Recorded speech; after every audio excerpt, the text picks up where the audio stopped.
So let me split these on here so I can see both at the same time. And there we go.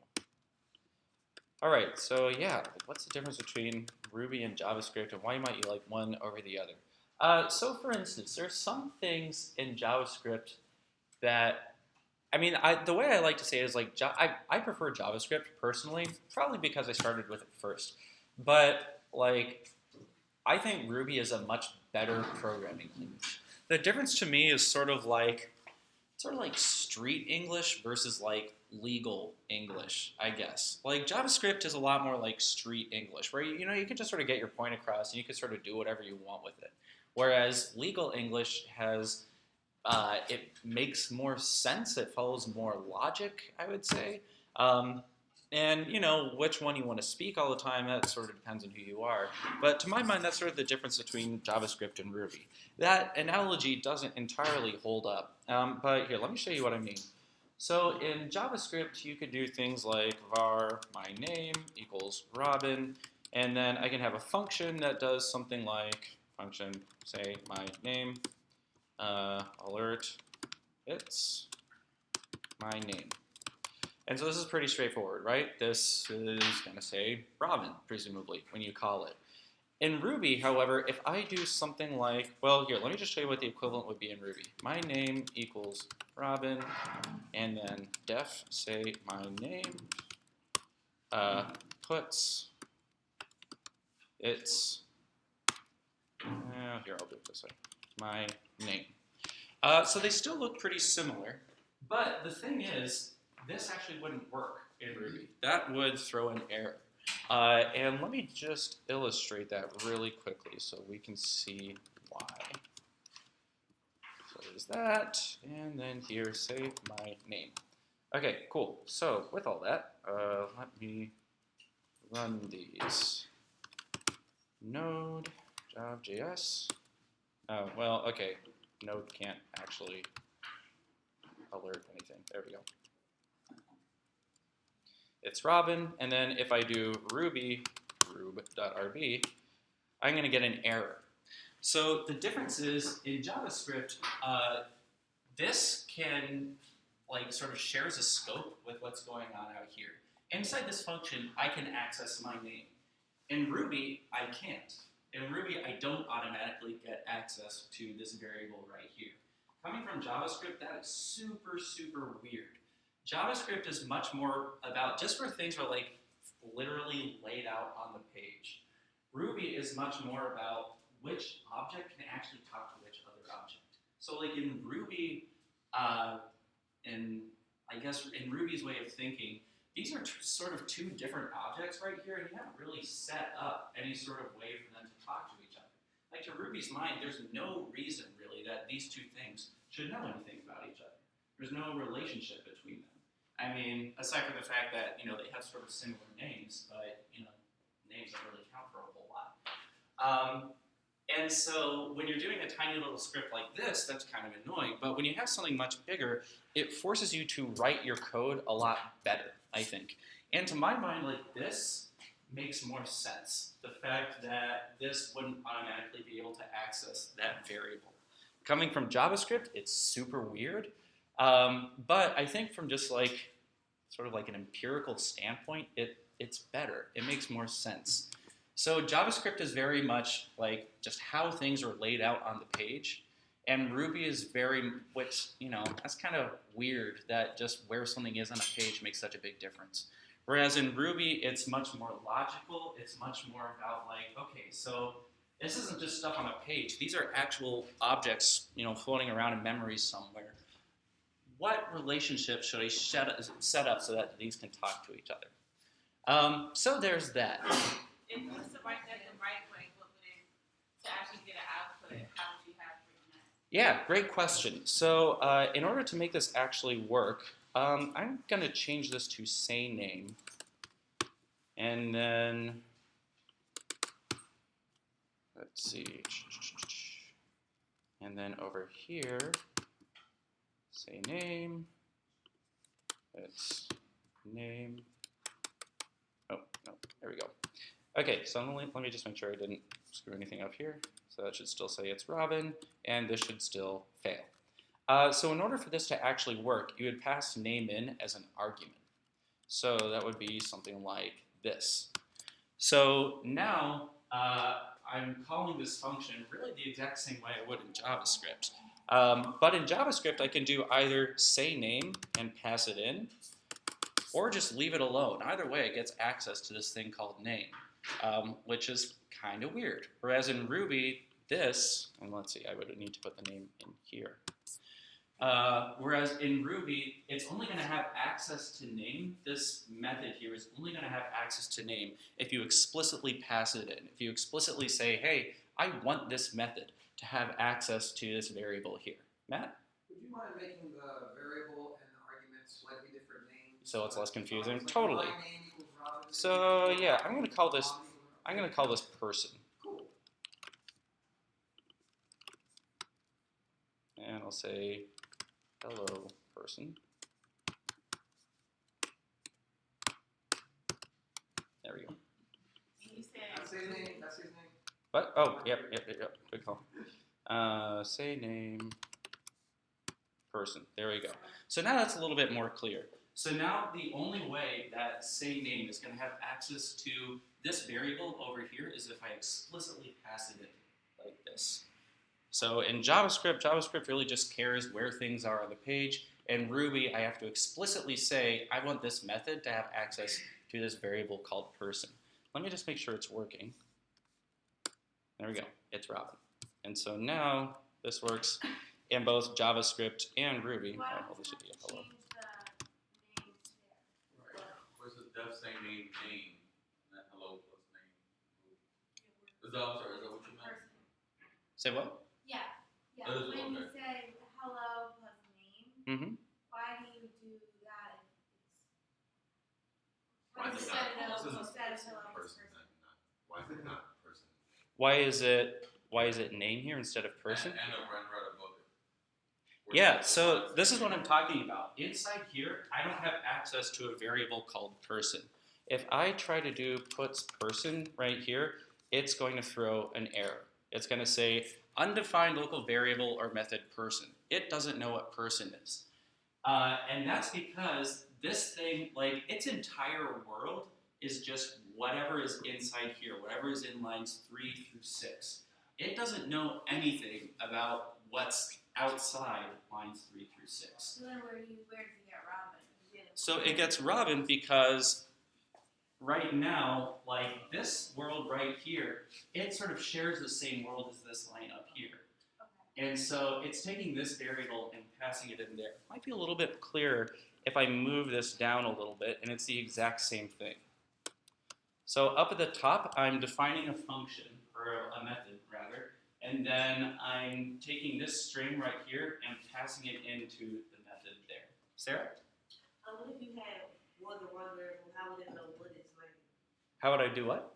Like, say if you had more than one variable inside, how would it know which one is learning? Because that's what I think is confused at, because it says same learning, but You're creating a variable in there, aren't you? Yeah, so this is just like, here, let me make it look a little bit more JavaScripty.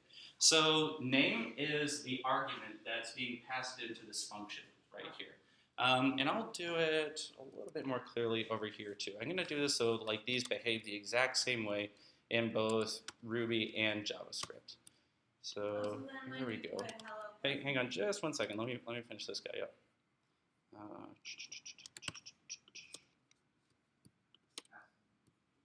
And then person. There we go. Okay, so now these are like the exact same thing in Ruby and JavaScript. I wish these two things lined up a bit better.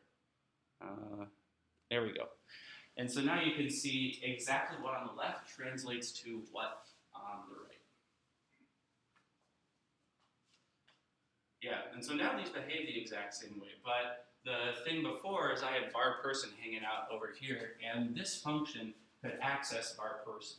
It can't now because, again, of where it shows up on the page, which is kind of weird. If I move var person up here, now it would work perfectly fine. So this is sort of what I mean when I say that JavaScript is just sort of weird. It's all about where things are on the page, whereas Ruby is much more, I don't know, I think it just makes much more sense. Yeah. I I get it, but I think maybe for me, I like it. Not saying a little bit more elementary, Mhm. but I would love it if it can be broken down where just like piece by piece. So def means define, Mhm. okay? Because so that's what the DEF stand for. Mhm. And then say name is the name of that definition that you want to do. Not the name of the definition. It's the name of the function. The function Or the you know, method. that would- Yep. So I'm defining a method called say name. Right, and then the parameter that you pass goes afterwards without the parentheses. Puts does the same thing as a console log. Mhm. Okay, so that acts as a console log and means that you're finished with whatever that function is. Is that like Exactly. curly brackets that you're basically your opening and your closing? Mhm. And then person is a variable, so we don't need to put var. We can just put the name of it, and then equals with it's still a string when you put the quotation marks in Ruby.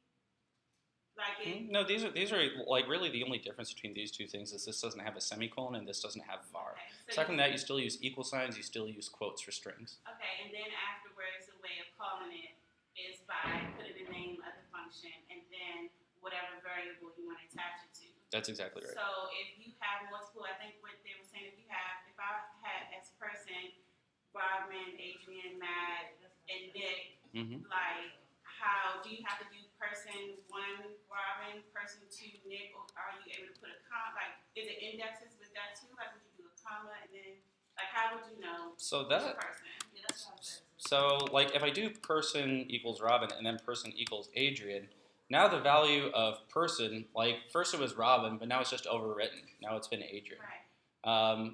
So if I wanted to call this say name thing for two different people, then I could have like person 1 equals Robin, person 2 equals Adrian, and then I could do say name person 1 and say name person 2.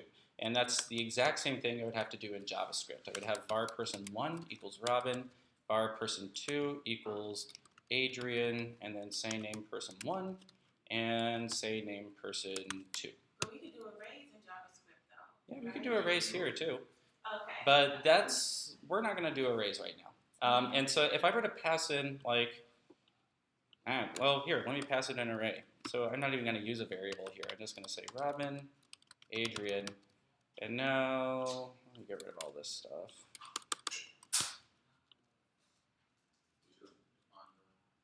Yeah, no implicit conversion of array into string. So now it's like trying to print out an array, and Ruby doesn't know how to do that.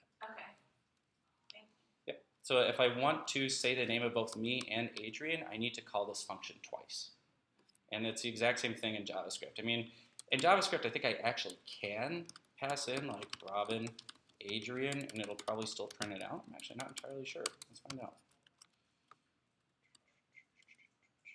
Yeah, so in JavaScript is more forgiving in that sense. That JavaScript actually will print out the array, but I don't think it should. I think the fact that it does is kind of weird. And that's one of the things that makes me say JavaScript is sort of a hacky language, whereas Ruby is like a better language, less hacky, more intentional. Okay. So professionally, is it just an organization's preference whether they prefer their developers to use Ruby or JavaScript, or does it interact with the browser very differently? Well, so Ruby is only a backend language, and JavaScript is like really the only programming language for the front end. Okay. So you're never going to have script source and then a Ruby file. The only thing you can do on the front end is JavaScript. But on the back end, you can use pretty much any language you want. So when it comes to front end stuff, I mean, you're limited to JavaScript because that's the only programming language that you can use. But when it comes to back end stuff, then yeah, I would say it's pretty much just whatever your boss's preference is or whatever your team's preference is. Yeah, okay. Ruby, does it share more similarities with, what is it?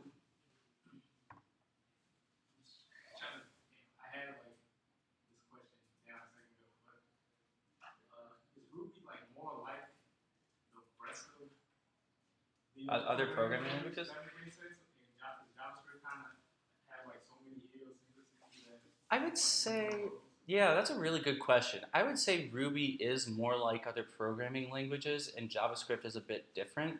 That said, JavaScript syntax, so just like with parentheses and curly braces and everything, looks like a lot of other programming languages. behaves. It looks like PHP. It looks like C. So actually, yeah, that's a pretty big distinction. I would say like from like a behavior standpoint, Ruby is like other languages, so similar, different. I would say Ruby is more similar and JS is more different.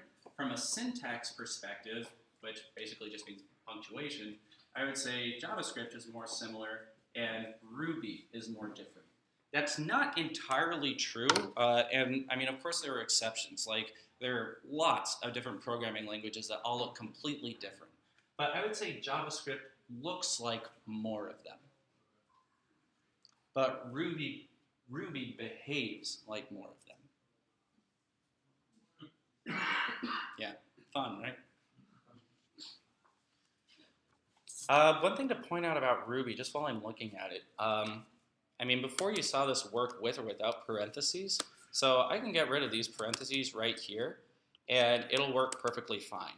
So this is one way in which Ruby is different from other programming languages, in that there are some situations in which it really cares about punctuation, but many in which it doesn't. So if I run this Ruby file right now, then it still works perfectly fine.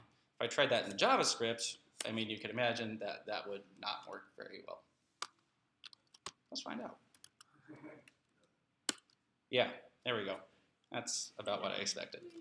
Yeah, so JavaScript's pretty picky about punctuation. Ruby is not. And so you actually can end every line in Ruby with semicolons if you want, but most don't because you don't need to. So we say that like Ruby is a pretty forgiving programming language when it comes to syntax, whereas JavaScript is pickier when it comes to syntax. What else? Is this answering your questions? Absolutely. Yeah? Thank you. Cool. This is really useful. Cool, I'm glad. I really like that comparison stuff. I think that was really good. And I'm just thinking back to the initial question of why you might like JavaScript or Ruby. And I think the only thing that I could add to that is that Matsumoto, we call him Matt, M-A-T-Z, the guy who wrote Ruby, and he wrote Ruby specifically to increase developer happiness. That was like a goal of what he was trying to do, right? I mean, so whether he achieved it or not, I don't know, but to think like that is a goal, I think is pretty interesting. Yeah, and that's kind of interesting too, like the intent of different programming languages. I mean, Ruby was intended to be easy to read and easy to write. Python was written to be easy to learn. JavaScript, I'm not really sure what the intention was with JavaScript. PHP wasn't intended to be a programming language at all. This guy just had like some random like functions written in C that he had lying around and basically just made a way to write them easier. And so it was like his own little personal library, and then other people started using it and adding stuff onto it, and you ended up with this big, huge, horrible looking thing that PHP is now. The way that I understood, I was telling the squad yesterday, I went to a lot of Ruby and Ruby on Rails meetups in Japan, and they explained the reason why Ruby and Ruby on Rails is written that way is because, like in school, Japanese are taught to read and write English, but they're not taught to speak it.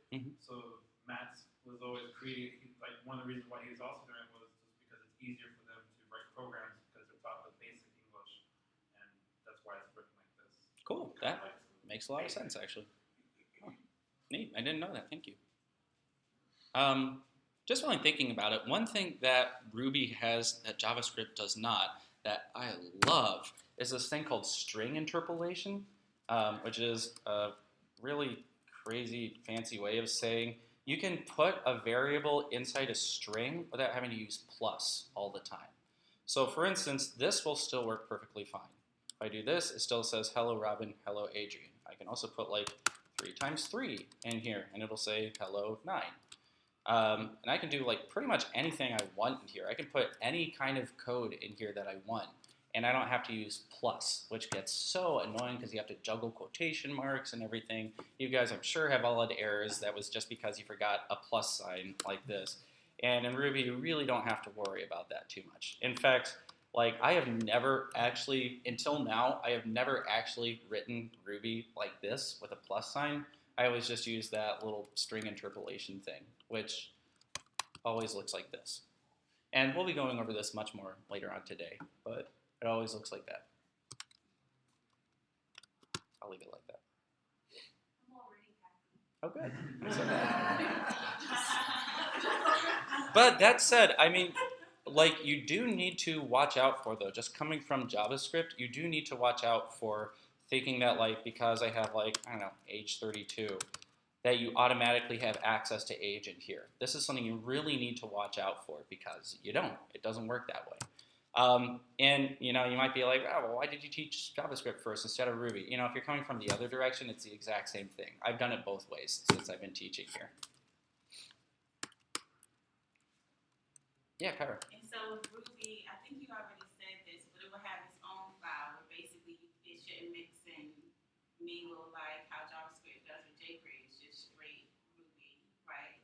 Yeah. It has its own form that we have to link to it as well. Well, you're not going to link to a Ruby file because you're never going to run Ruby in your web browser. Your web browser cannot run Ruby. The only thing that can is like a server or some other thing on your computer, but your web browser can only run JavaScript. So I know you're going to go into detail about it later, but so what kind of things do? What can you do with it? Yeah, so a front-end programming language like JavaScript, everything on the front end is just all about taking some data and making it show up in certain ways.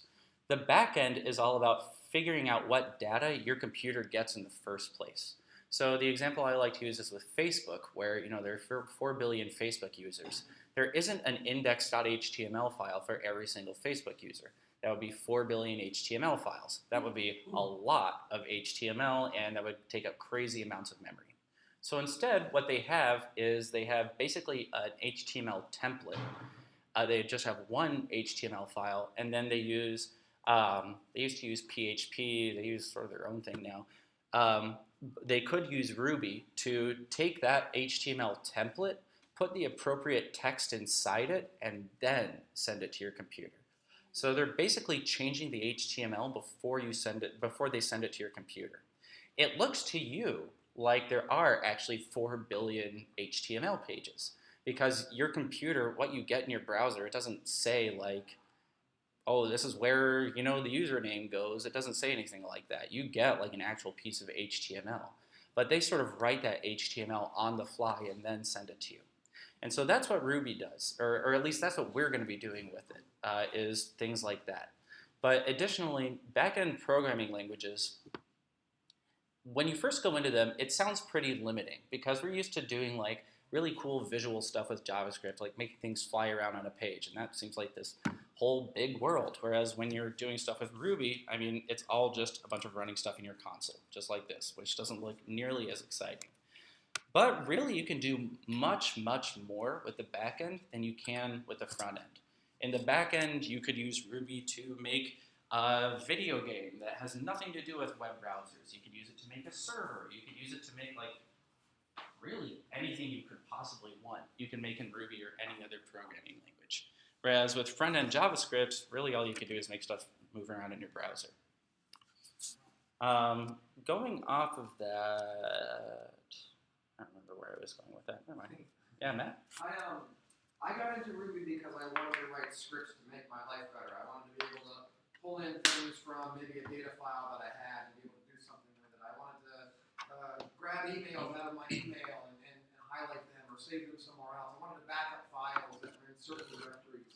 And that's how I got into Ruby. And really, the language I was using then was called .NET, which is very similar to JavaScript. Yeah, it's a more enterprisey language, but and it has all this inherent complexity. Like I couldn't see the problem that I was trying to solve in the middle of all the software I was writing.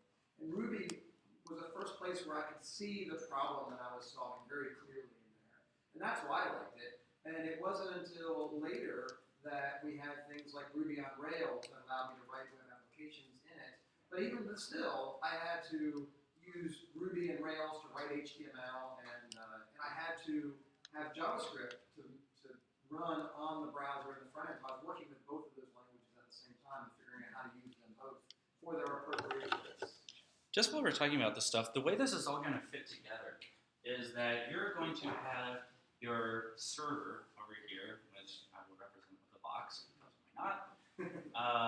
You're going to have your server, and then you're going to have your computer or your client over here. There, so different box. So this is your client, aka your computer. What we're going to do here is we're going to be using Ruby to come up with some data that is then going to be sent to your client. So Ruby is going to send a bunch of HTML, CSS, and JavaScript to your computer, which is then going to use JavaScript to like make that data move around on the page or whatever. But this is how the pieces are going to fit together. Ruby is going to send data to your computer, and then your computer is going to use JavaScript to do stuff with that data. Yeah, to make things hide or appear or whatever. Later on, we'll be using Express, which is JavaScript on the back end, which is going to do the exact same thing. It's going to send HTML, CSS, and front-end JavaScript over here, and then your computer is going to use front-end JavaScript to move data around.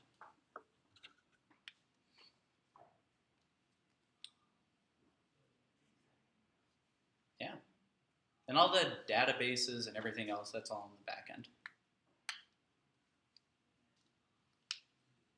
Yeah. So, when it comes to Rails and Python, that's just what different platforms to run Ruby.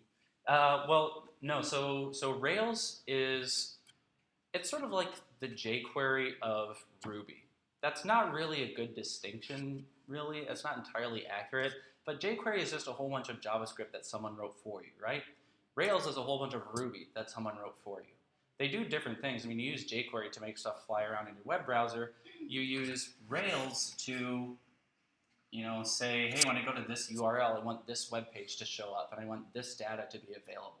So they do completely different things. But jQuery is all written in JavaScript. Rails is all written in Ruby. Python's equivalent is Django. So Django is another backend framework that's written in Python. But there's no, Rails has really nothing to do with JavaScript. And Rails has nothing to do with Python. Rails is just written in Ruby. And really the only reason we teach Rails instead of Django is that Rails is bigger and used more. And as for why that is, I don't really know. It's kind of arbitrary, why these things all become big. I mean, usually it's just sort of a matter of time. So I mean, you always hear about mean stack apps, which is Mongo, Express, Angular, and Node. And there's really not a lot of reason to use those together. The only reason that mean became a big thing was just because they all sort of came out at the same time. And programmers like to latch on to anything shiny and new. And so with Rails, it's just sort of, virtue of the time in which it came out that Rails got really big and Django didn't. Kind of disappointed because I think I would actually like Python a lot better than Ruby. But, oh well. Yeah. Where does the Ruby and Ruby on Rails get saved to? So right now, I've just got this .rb file right here. I can show you if you want. Because so we buy the hosting service to host the HTML and all that, but when it comes to Ruby and stuff like that. Oh, good question. Well, let me show you. I'm going to show you the back end of Garnet, actually. Okay. So right now you're looking at the server that's running Garnet.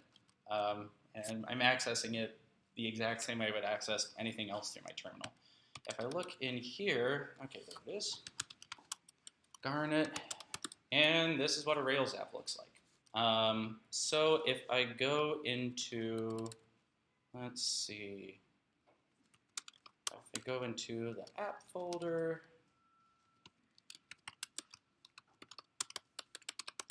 so here are a whole bunch of RB files. And I'm not going to talk about what any of these do right now because that's the content of several classes. But there's some RB files. Here's a sort of HTML file. You'll notice it's .html.erb. That RB looks pretty familiar. This is basically, well, this is actually one of those templates that we were talking about with HTML that you insert things into. If I look at this, and I can see all this stuff where it looks sort of like HTML, but there's also all this other goofy stuff in here. These things with the percents and equal signs, this is saying like, this is a place where you can put some Ruby.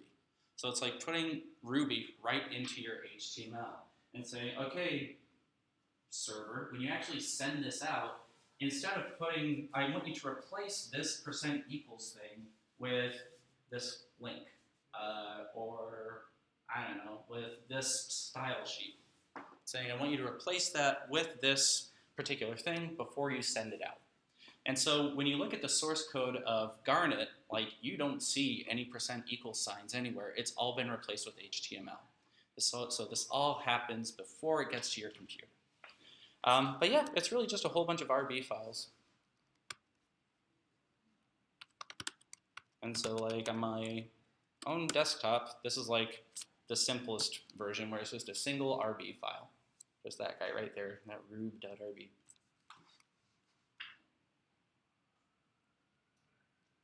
going to be confusing when we do get pushes, merges, and branches when it comes to Ruby, or no? No, it's the exact same process. Yeah. The only difference is you can't push a Ruby file to GH pages. GH pages can only run HTML, CSS, and JavaScript. It can't run anything else. Fair. So would you say with Ruby, like one of the things that catch people up, like the biggest problem that people have is just remember the scope? That's just. I think that's, yeah, I would say the scope is probably the big thing. Also, there are more things. Ruby comes out of the box with many more functions and things built in. So for instance, in JavaScript, we have that for each loop, right? This guy, for each. We have this thing. That's actually really pretty new. JavaScript didn't have that for a very long time. This is like within the past couple of years that for each has become a thing. Without that, you have like for loops and while loops, and that's about it. In Ruby, there are lots of different loops and lots of different enumerators. An enumerator is something like for each, which lets you do stuff with something in an array. Ruby has lots and lots of things. So like if I look at the number of different things, let me open up my browser actually. Let's see. How could I? Okay.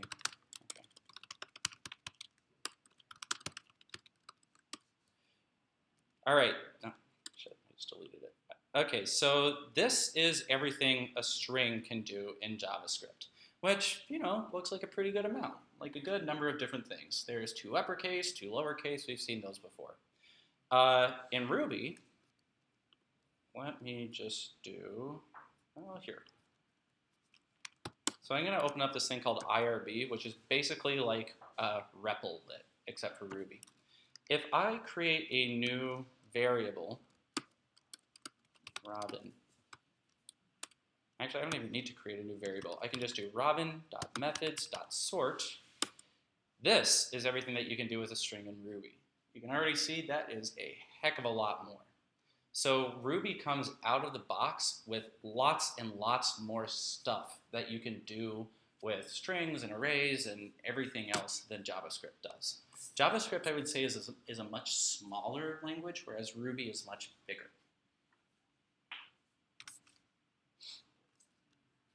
Well, that would make sense since it's client side. Yeah. Yeah, JavaScript's all about being small and fast and everything. Yeah. I'm just curious as to what the tainted is. That usually means like this variable has been changed somehow. Okay. I so think. Like corrupt, but not really. Not corrupt, it's just like if you have a variable and like if you declare a variable and you don't do anything to it, it's untainted. If you declare a variable and then you change it, then it's considered to be tainted. So like an analogy would be in your web browser, if you have a text field and you don't type anything into it, it's untainted. If you do type something into it, then it's tainted. Yeah, lots of stuff going on here. Although this is kind of cool, there's not really a way to see all this stuff in JavaScript. Like here you can see all of the different operators you can use as well. So like you can see plus, which you can use to add strings together. You can see all of the different equalses over here, and there's lots of other stuff as well. just while I'm thinking about it, one thing I want to mention is that whenever I think about a programming language, I tend to think of it in a way that is incorrect. Or rather, when I used to think of programming languages, I would think of them in a way that's incorrect. I would think that a programming language is sort of like an application you run on your computer. So like Google Chrome, that's like an application you download and you run it. And so whenever I was thinking about programming languages, I always thought it was sort of the same thing. You like download this programming language and then you can run it. That's actually not how it works at all. A programming language is just a way of writing text. Like this right here, this is Ruby, but I mean, it's really just text on a screen. There's nothing that, makes this a programming language. I'm just writing stuff down in Atom. What lets me run it on my computer is an interpreter. And an interpreter is something where you just give it a bunch of text and it interprets it. It does something with it. So when people write a programming language, what they're actually doing is they're, like, if I wanted to write a programming language, I would probably need to do two things. One, I would write all of the documentation for it. So I would say, okay, I want my programming language to have this method that does this, that method that does that, it uses semicolons, doesn't use semicolons, whatever. I would write the documentation for it, and then I would write an interpreter for it. So I'm not actually, writing an app. I'm just writing a bunch of documentation, and then I'm writing something that can read text that's written according to that documentation. So with JavaScript, for instance, this is all text. This is just words on a page. The interpreter is your web browser, which can take those words on a page and do something with it. That's why it's called a script. A script is something you give actors that they read and interpret. JavaScript is something that you give your browser, and it interprets, and it turns into something else. Yeah, Brittany. What programming language do you write a new programming language on? Great question. Yeah, no, really good question. Yeah, I know, it's wild. So Ruby is actually written in, I think it's C. Matt, is it C or C++? C? Yeah. Pretty sure it's just C. Okay, well, let's take a look. So if I look at the Ruby docs, Ruby string methods, why not?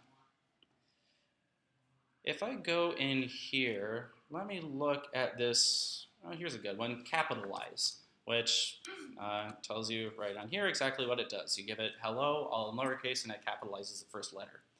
If I click on this, I can actually see the C code that makes this possible. So Ruby was actually written in C. If you want to see the entire sort of stack of things that go into this, you have Ruby, which is sort of comes from C, which comes from assembly, which comes from machine code, which comes from binary.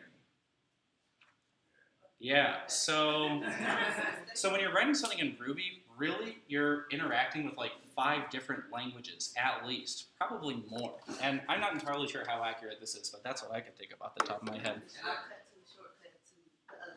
Yeah, well, if you think about it, that's all programming is. It's like that, when we were talking about that, faking it. Your computer is a big fancy beta bright with a calculator built in. That's really all your computer is. The beta bright, the thing with all the little lights on it. That's what your computer is. Everything that's in your computer is a shortcut to make those lights show up in a certain way. Every single thing you write is just a shortcut to make lights show up in a certain way. This is why you meet a lot of really lazy programmers. Programmers are all about writing shortcuts. Because that is what we do. That's our entire job, is to write shortcuts. So back in the early days, computers were just written in binary, zeros and ones. Someone got tired of writing zeros and ones, so they came up with machine code, which basically runs those zeros and ones for you. They got tired of writing machine code, so they wrote assembly, which writes machine code for you. They got tired of writing assembly, so they wrote C, which writes assembly for you. They got tired of writing C, so they wrote Ruby, which writes C for you. It doesn't actually write C for you, but it sort of translates into it.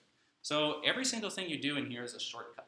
And web developers, we're very much about stuff at this higher level up here. Whereas software developers are, I would say, more in here. They're somewhat closer to the metal. When we say closer to the metal, we mean using lower level languages. And when we say lower level, we mean closer to binary. Like, I don't think anyone studying computer science in college is ever going to write anything in binary, but they're a bit closer to it than we are. Everything that we do is very, very high level. So, like, going from web development to software development, I mean, it's all still programming, but there are things that you have to think about in software development that you really don't in web development. I mean, in software development, you're much more concerned with what your computer actually does.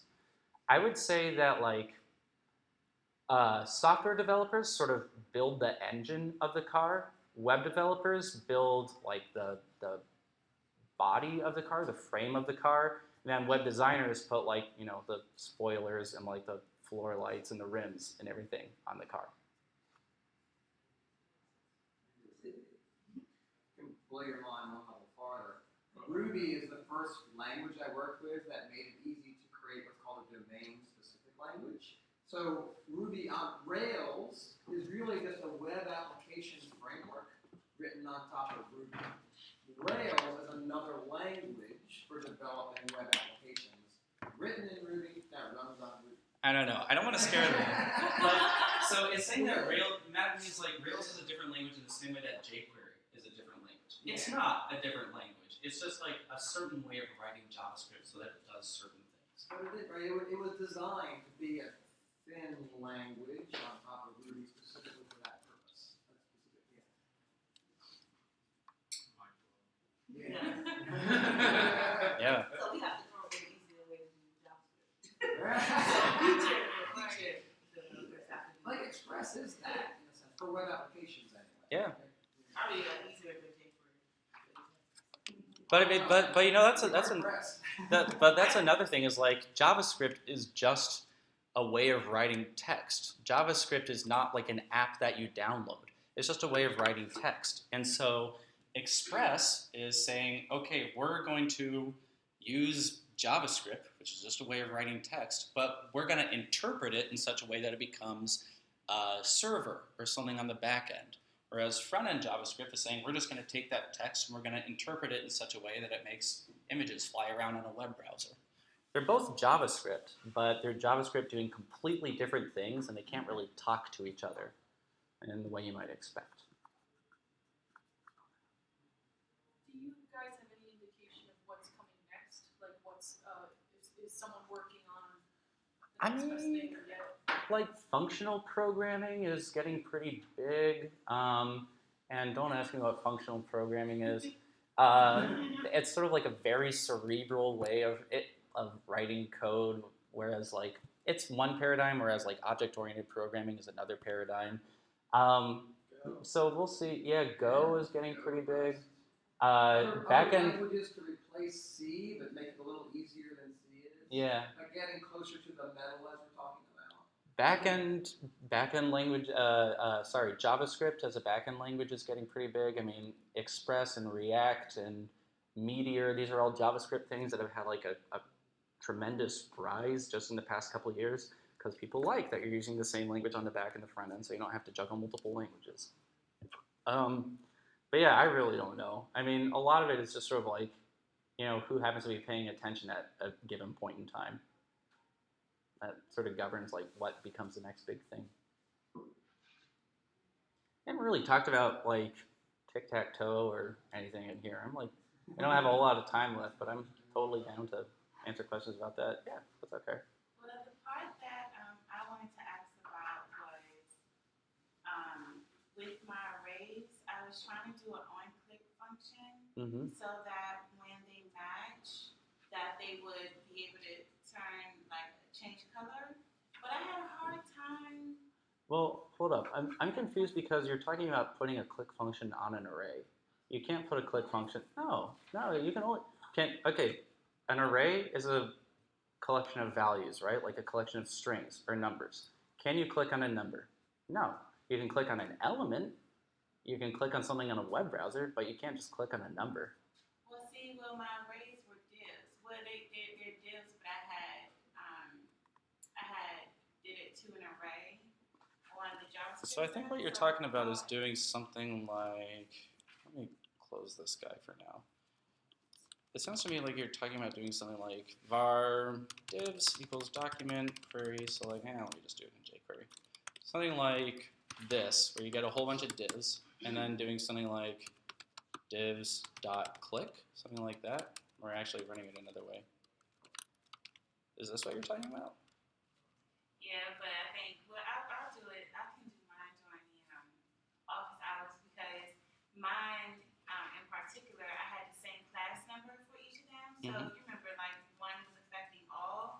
So I was able to get, like, I figured if I can, like, get the X's and the O's to appear, like, specifically, that I will be able to make it so that the colors, you know what I mean, that I can kind of target it in the same kind of way. Yeah, actually, what you're talking about is something that I saw a lot yesterday, which is getting confused between getters and setters in jQuery. I saw this with like pretty much everyone who came to me while I was doing office hours.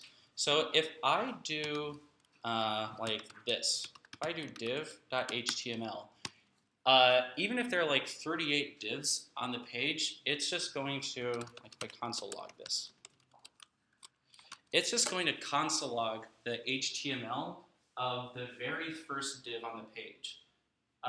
So even if I have 38 divs on the page, it's just going to give me the HTML of the very first one. But if I do if I do div.html and then I put something inside here, now it's going to change all 38 of those divs. So this is really important because these do completely different things. This first one, it just gives you the HTML of the very first div. This one changes the HTML of every single div. This first one is a getter. So that's a getter because it gets a value. This one is a setter because it sets a value. And it's the exact same thing if I were to do click function, whatever. This is also a setter value, or a setter function. It's setting a click listener. And because it's a setter, it's going to set it for every single div. So if I have 38 divs on the page, it's going to set that listener 38 times, once for each div. And so that's something I saw a lot, where like you have 9 squares on the page, and when you click on one of them, suddenly X's show up in every single square. That's because a lot of people were using this, and it's putting an event listener on every single square. So that can have very much unintended results. Yeah. What if you put the line 3 into the console log? So if I do this, I'm not actually really sure what it would give me back. But putting it in a console log, that doesn't change what it does. So it's same, it just changes everything. Yeah. Putting it in a console log never changes what anything does. It just says, hey, I want you to print this out on the screen. Whereas if I didn't have the console log, it would still do this. It just wouldn't print it out on the screen.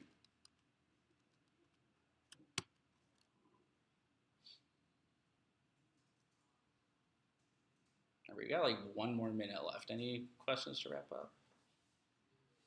Just want to say now that like we're not really going to be touching JavaScript for the next 3 weeks. I mean, next week is Ruby, then it's Rails.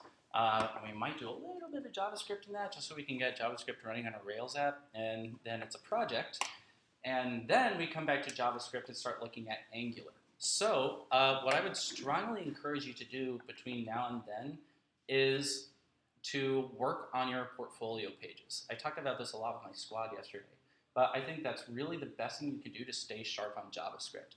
I don't think going back and just like reading lesson plans or reading documentation is gonna be helpful.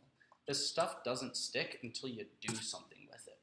And so with your portfolio pages, I mean, you may be like, well, I mean, what all can I do with JavaScript on a portfolio page? Be expressive, be really creative. It doesn't just have to be like party mode. I mean, I've seen portfolio pages where like someone made their portfolio a matching game, where like you click on a square and what turns over isn't a card, it's some job experience they've had. I mean, there are lots of different things you can do. There's that, you could make, it's called a carousel or a slideshow where you have images going across the page. But really try to work on this. If you don't now, you're gonna have to at some point later on, and that'll just be a lot of stress. So I'd really strongly encourage you to keep working on your portfolio pages. I don't think looking behind is gonna be very helpful. Keep looking forward. keep looking forward for new things that you can apply, new things you can do. Yeah. Would you suggest it'd be better if we branch off the portfolio page, like leave what we first made, and then branch off it to show like what we've actually been learning more, or just go ahead and just change it? I mean, it's up to you. Like, I mean, I wouldn't push anything up unless it works. But, but no, I mean, I would say keep them, or like, sure, do a different branch if you want, just if you're like playing with something. But if it works, then go ahead and put it on your portfolio page if you want to. Yeah. This was really great, thank you. Oh, I'm glad. Thank you. Cool. Okay, well, why don't we break there, and then you'll be starting in 10 minutes, I think.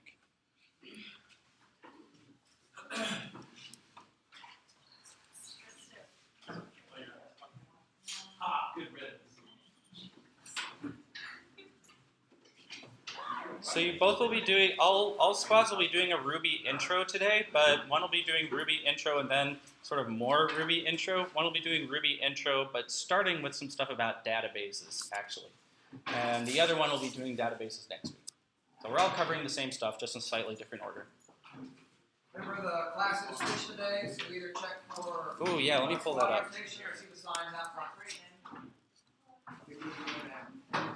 Yeah, actually, before you guys go, really quick, in Classroom 4 is Becky, Joe, and Nick. In Classroom 6 is Adrian, Jesse, Matt, Robin.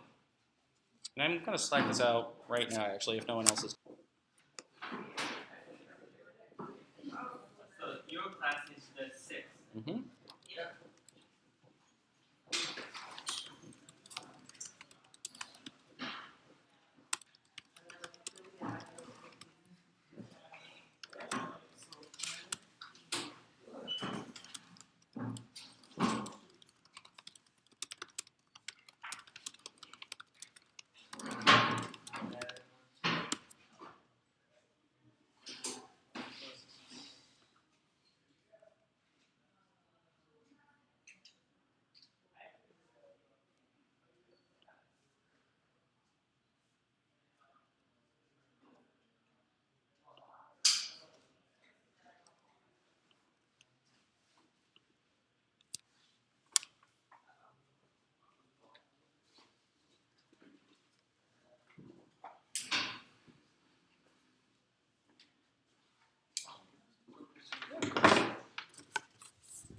What's up? A little too specific to earlier, but That's nice. yeah, my CSS tool Mm-hmm. is crap.com. Let me guess, you have the thing where when you click on one of them, like they all become misaligned? What Yeah. the hell? Yeah. Like I have the game to work fine and everything else. So actually, Brittany had the exact same thing yesterday. Try this. Go to your CSS file and type something in for me. Don't ask me why this works. Okay, inside your table, add a new line. So the table being like this, on my main. Yeah, that one right there. And then do table-layout, Yeah. and then choose fixed. And save that.